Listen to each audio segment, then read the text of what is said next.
I'm Anne from Game Like a Mother. Today I'm going to give you an overview and a review of Go Nuts for Donuts. It's ages 8 and up, 2 to 6 players, and it takes 20 minutes. Let me show you how to play. The goal of the game is to collect the most points, and you collect points by collecting donuts. For game setup, you put out the number of donut row indicators for the number of players you have plus 1. So we have a 4-player game set up here. You would have 5 of these out, and then each player would need to have a number that corresponds to each of these spots in their hand. So they'd each have numbers 1 through 5. Next, you will want to reference this chart in the rules that tells you what color of cards to put into your deck, which depends on how many players you have. So with 4 players, you'd have the teal, pink, and purple, and have removed all of the blue cards. And if you're looking at this and saying, a 2-player game only uses the teal cards, I wonder if that plays as well. It does not, and highly recommend playing with at least 3 or more players if you want to have a fun and enjoyable game. You shuffle all the cards into this deck, and then you place 5 face out, and you're ready to begin. Gameplay takes place simultaneously for all of the players. You look at the cards here, look in your numbers, and select the number that corresponds with the card that you want, and you place it down in front of you. And when everyone who's playing is ready, you reveal your cards at the same time. And then, if nobody else picked the same cards as you, you get to select and keep yours. So this player and this player get to select and keep theirs. If 2 or more players have selected the same card, it goes into the discard pile and nobody gets it. Then you get to look, some of the cards have actions on the bottom. Some have points. This would have been really good over the course of the game to add up to more points. As you collected more of the cards, they're worth more. For this, you can discard any number of cards not selected this round, so they'll go ahead and discard maybe just this one more. They like leaving this one out. This player, it was a little foolish that they collected this one because it says give one of your cards to another player, which is great if you have one of these cards that's a negative value in your hand.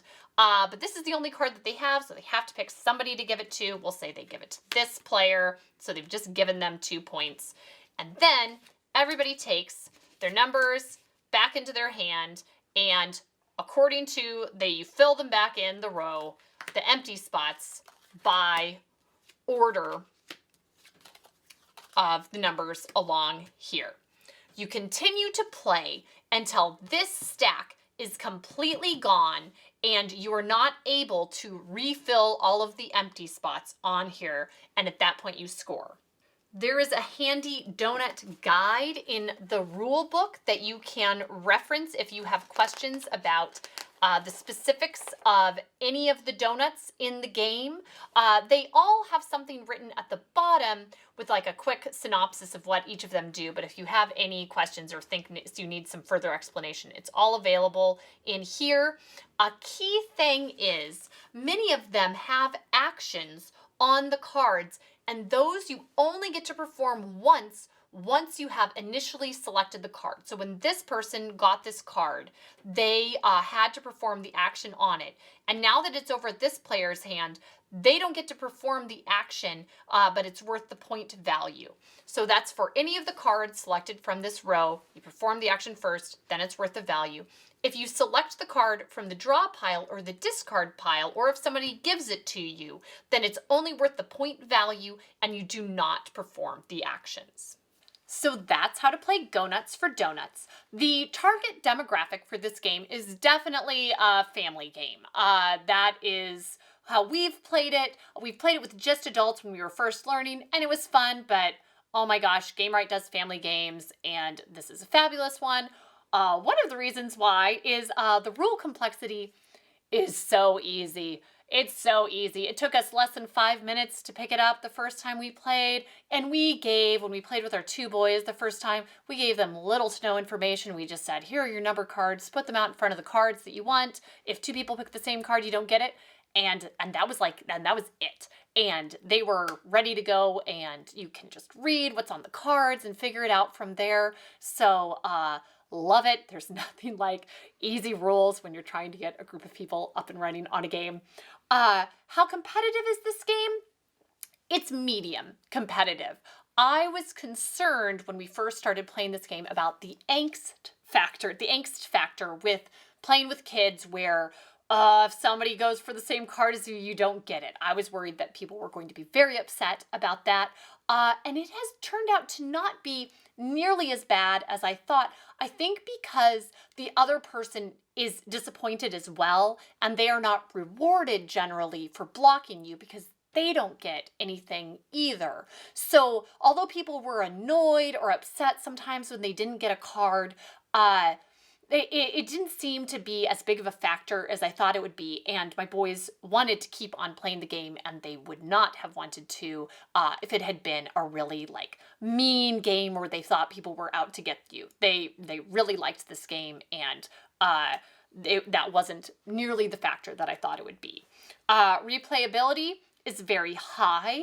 Gamewright does a great job of mixing strategy and luck at a level where siblings can do really well playing the game together. When we played this, I felt like my 6-year-old was on equal footing with my 9-year-old pretty much. Some of the reading, he was slower at reading through the cards. That was really the only difference. But in terms of strategy and what he did very well, and he's won his fair share of games for this. And it has a good range. It's definitely geared, I think, younger kids would really like the theme, and the gameplay is easy enough. But this isn't, you could play this with middle school or high school kids, so it has a good shelf life. Kids will like it for a very long time.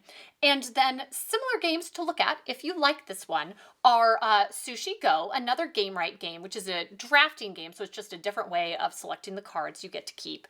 And it's very, very popular. And then Trash Pandas, again, you are collecting cards, but you get to roll a bunch of dice. So it's kind of the same type of gameplay, but just a different way of doing it, and also still very excellent. So that's it for Go Nuts for Donuts. Points for an excellent theme, and I hope you check it out. Thanks, and see you next time from Game Like a Mother.